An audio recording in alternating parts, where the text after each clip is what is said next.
gent à peine marteze et pugur e fos.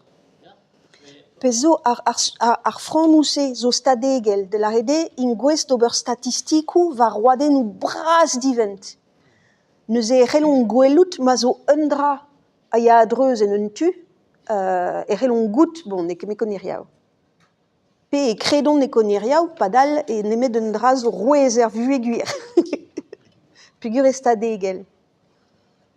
De la rede ma zo geier hag ave plantet de pepler, ledet kalz, e vo lonket gate, evel e loden deus ar virionne, evel dom. Evel dom. Var l'air, bout zo doareu, a reze zo pleustret gant a roaden ou neuron.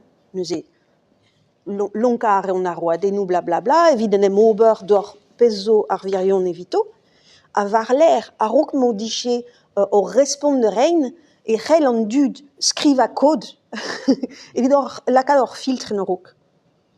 Neuze bout zo trao a c'hellom lakat var l'air, evit redi a ne, pe mirout ne d'ober trao fot ket diom erafen.